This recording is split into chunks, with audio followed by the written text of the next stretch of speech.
LaVeba Mallison who introduced me to Dougie because I didn't know that. I knew it was Dougie because I used to go see Dougie at the Real Harlem World Club, and he Which would was? perform, which is on 116th Street in Harlem, Mm-hmm. 116th Street in Lenox Avenue, and I would see Dougie perform. I would see Larry Love. I would see Busy B, Lovebug Starsky, Hollywood. Dougie was always just rip it up because he was the first guy doing the human beatbox. And I used to always just be there. If Dougie's gonna be there, I'm gonna be there. But I never knew Dougie. I was just a fan and, a hustler in the audience trying to get, figure out that how am I gonna get on that stage? And I never got up there. But front and center, I meet him, see him in high school. Like I'm like this fan in high school, like, yo, that's Dougie. I'm not gonna be all up on him like that. I'm just gonna keep doing what I do. And someday I'm gonna get to meet him. And then finally, 3 months in high school, I had just got transferred to that high school, and he's been going there. So he's the guy that's the well-known guy in the school. So I said, you know what? I'm gonna get to meet him. But I was very, very shy to meet anybody. I'd never met anybody in my school unless they came up to me. But with Dougie, I actually got to meet him, and LaVeba brought him to my house. It's the best way to meet somebody, because in high school they can sun you or do something like, yo, hi, guy, yeah, it's nice to meet you. But I got to meet him. He came to my house, and we just got right down to it, and talked about the song. And when he brought the actual song to me, it didn't have all of the things that you heard in the record until I told him, he said, so what you would do with this? He let me listen to it and put it on the cassette. And he said, what would you do to this? And I said, well, first thing I would do is take out all of the commercials. It's too many commercials. It's too many stops and drops. So there were little skits embedded more into than the song. This, yeah. And he had a commercial after commercial. It's just like every maybe 8 bars or 16 bars, and it was just a stop. And I said, man, if you're going to keep that, you got to keep the people dancing. So you need that element that is going to keep the people dancing. So I said, all right, check this out. And I opened up, I had a DX Oberheim DX drum machine. And I opened it up, and tuned down the drums. I tuned down the shaker. And when I tuned down the shaker, they looking at me like, this dude's about to break this drum machine, or what's about to happen. So I open it up and I tune down the shaker and I tune down the tom-tom so that I can get that low 808 sound. And I said, what do you think of this? Play the cassette. So he played the cassette, and I just said, okay.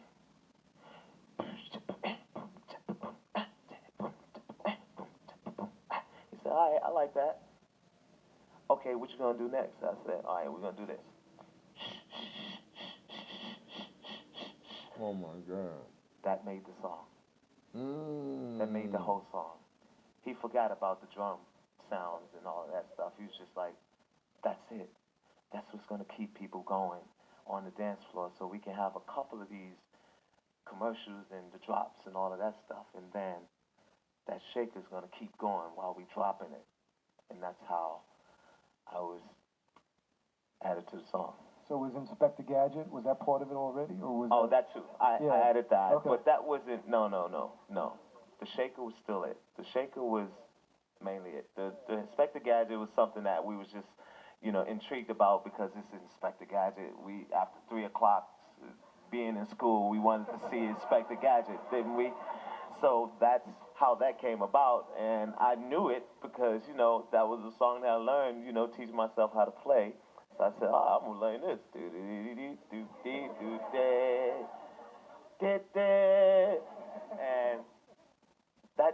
that's it too. But the shaker was the main thing. The shaker. Well, I always say, if you're familiar with hooks and what really hooks you in a song, it's really not the chorus. It's the pre-chorus that gets you wounded up, and then you sing the hook because you already been hooked. So the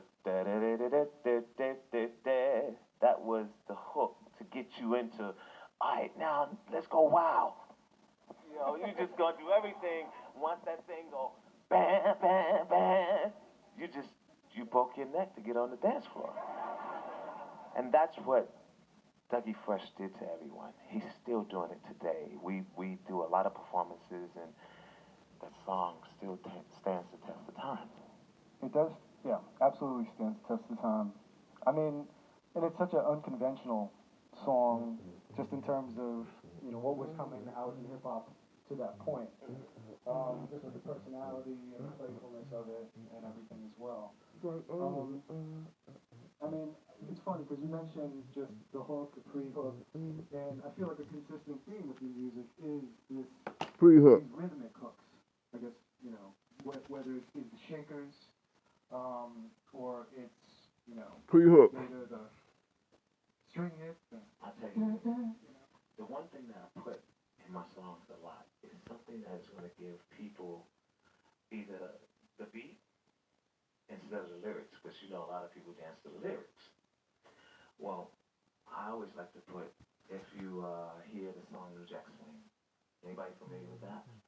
All right, so in that song, there's a high sound that goes.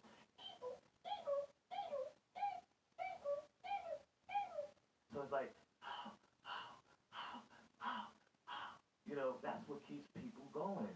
It's something that is going to keep you going. I just recently did the soundtrack for the Globetrotters and Sweet Georgia Brown. I remixed it and did something that kept people going, because if you look at the old Globetrotter, round circle thing, and you got some people.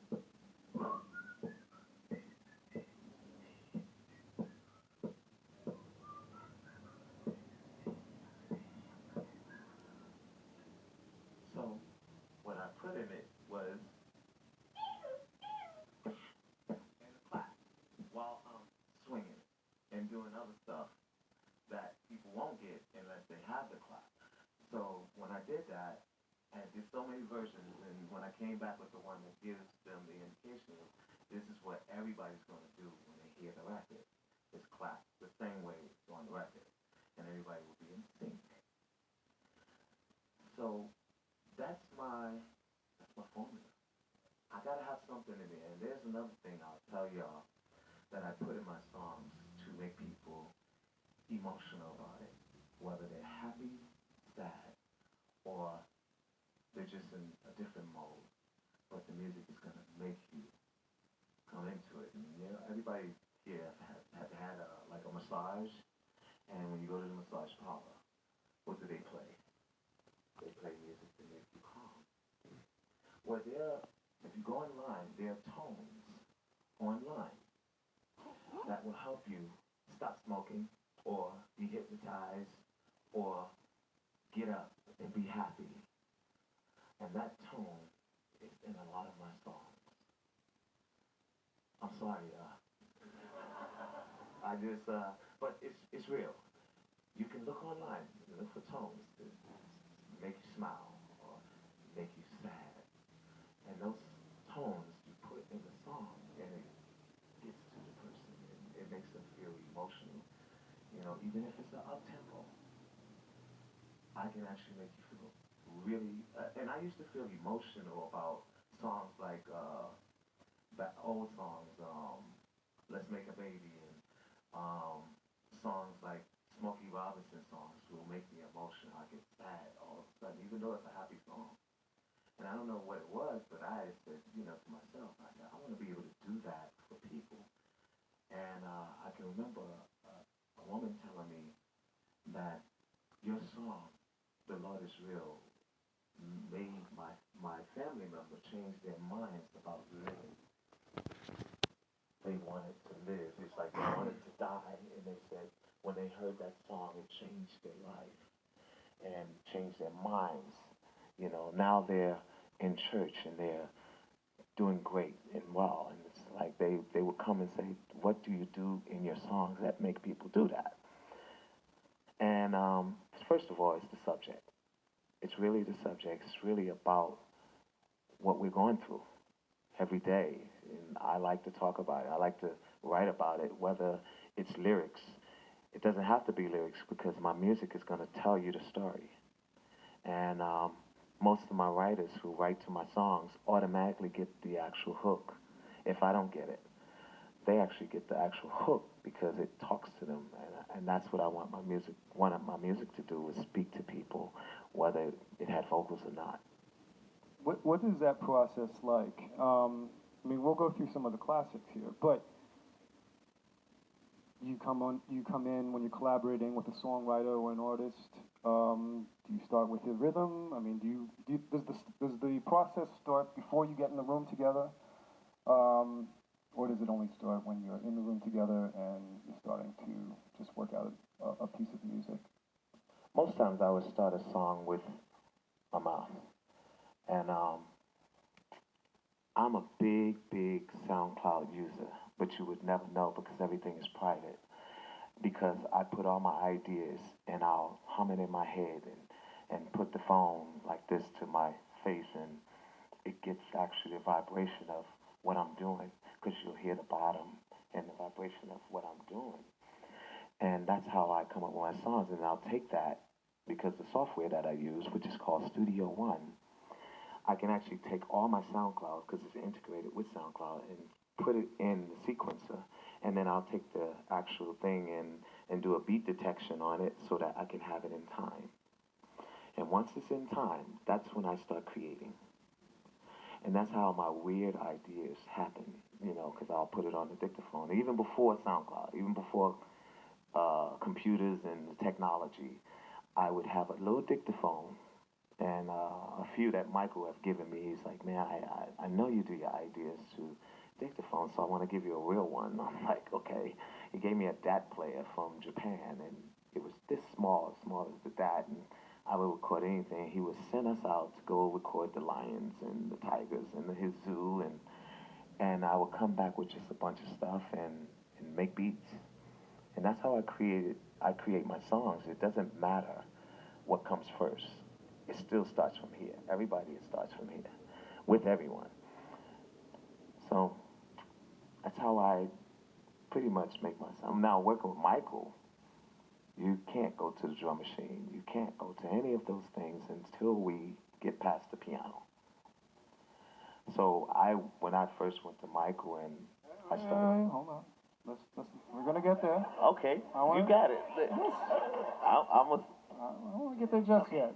We got a couple more things to talk about before You got it. You got it. I will go on, y'all. No, but just hold that I have thought. stories for years. Hold that thought. All right. But before we get to that, we have to talk about a couple other things, including this. Ooh.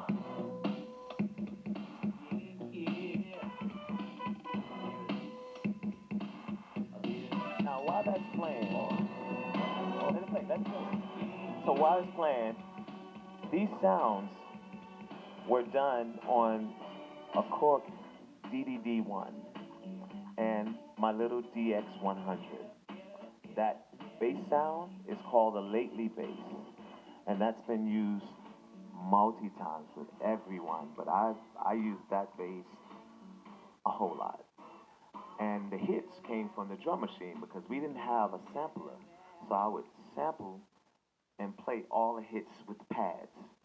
And when I played that record for Keith, we had just finished playing, shooting the game of dice with everybody from around the block, and we took their money, and then we went inside, and he said, man, I want you to, if possible, make me some R&B music. I said, man, I'm done. This was the time I was done with R&B. I just didn't want to do R&B because I was like, man, it's going to fail again. I'm just going to do these rap records. He said, man, just take the chords. And a lot of people don't know how Keith Sweat and we met. Actually, we were rivalries. He was in a band called Jamila. I was in a band called Total Climax. And Johnny Kemp was in a band called Kinky Fox. And we used to travel the circuit just in New York. We never been on tour. Our tour was, we go from the Cellar to the Jock's Place to the Rennie's Lounge to Tribeca's, and then we would switch. So Kinky Fox, Johnny Kemp's band would have the cellar, and they'll be there for about 4 or 5 weeks. We will have Jock's Place. We'll be there for 4 or 5 months until the cellar would let us in for 2 weeks, and then they'll put Kinky Fox back in there because they were the house band. Keith Sweat, they would play the Rennie's Lounge. They would play Blue Note. They'll play a lot of different places, Atlantic City, and we had a Big Apple contest at Grant's Tomb, and Keith Sweat's band was against my band, and I think Johnny Kemp's band was in it. But long story short, we won, and that's how Keith Sweat really, kind of looked at me as this kid from the block, prodigy kid, and Very young at this point. yeah, I was actually 15, and he's like, man, if you could take them church chords that you do and just put it with them rap beats that you do, this could be, this could be great. So I said, give me a day. He gave me just a day, and luckily I'm eager about music. I can't stop doing it. It's my life.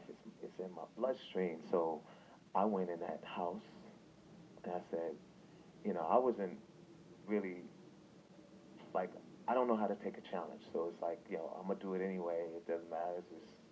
And I came up with this beat. And when I came up with this beat, I didn't know what I was doing. I just knew that it will be very interesting to people when I see them dance to it.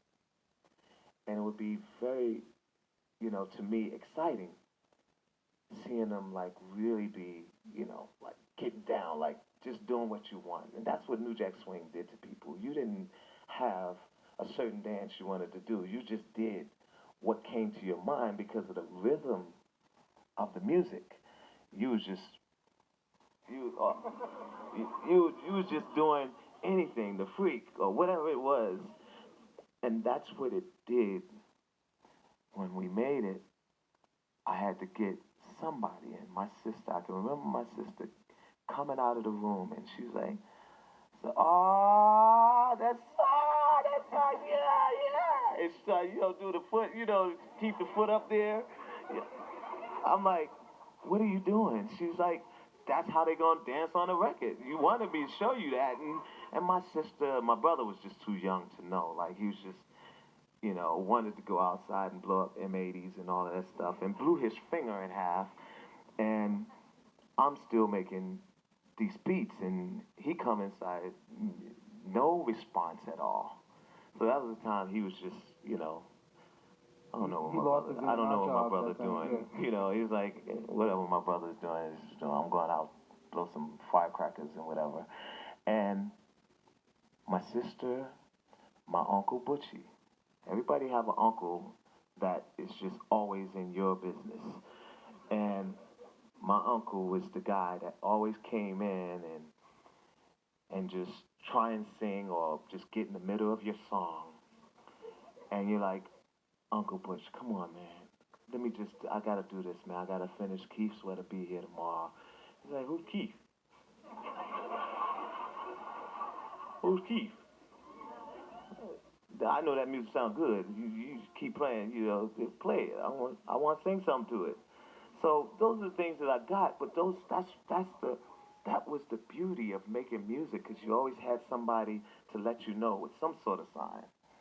And that's the sign that I got. And when I finally played it for him, "Yo, baby, that's hot. Yo, you can bring that down to the studio. What you got for it? What you got for it?" I said, "All right, I'm gonna click on the vocals. Don't laugh at my vocals, all right? Go ahead, baby."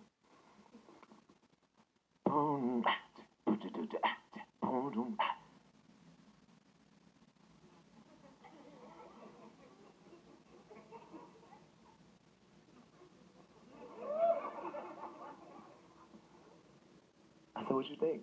He said, "I play the vocals." I wanna.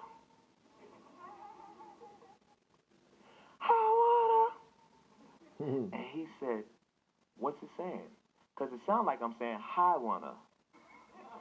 Because that's where I did the vocals, and I said hi wanna, but it's I wanna. And he's like, yo, what should I sing? I said, I don't know, but you shouldn't sing it high because Keith Sweat was a falsetto singer, you know, in his songs. He did like Reasons and Always and Forever, and he would do all of those high parts. Keith And I said, Sweat was a falsetto singer. yeah, he Really? sung a lot of falsetto with his band. He would sing his low notes, but how, you know, when he do his riffs, he, and y'all see him do that on stage too, a lot. So I said, we're not doing this with a high voice. We're going to do it this way. Seen you last night, saw you, and we had no words. He's like, and we in the room, just him and I, just going back and forth. And I'm like, all I wanted to know, was she really there? I was like, yo, this is coming together. I'm like, I'm back in R&B again. It's like my first R&B record. I was so excited.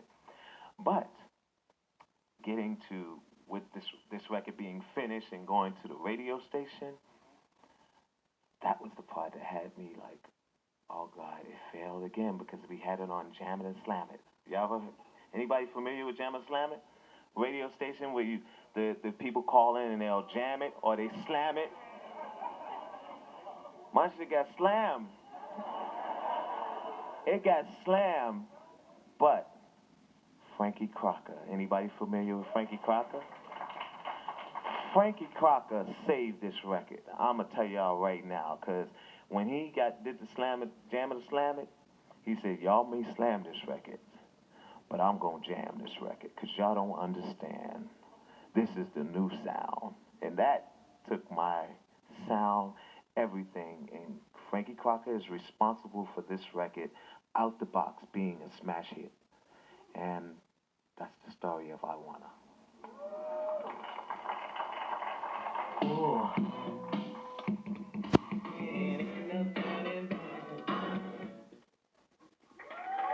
So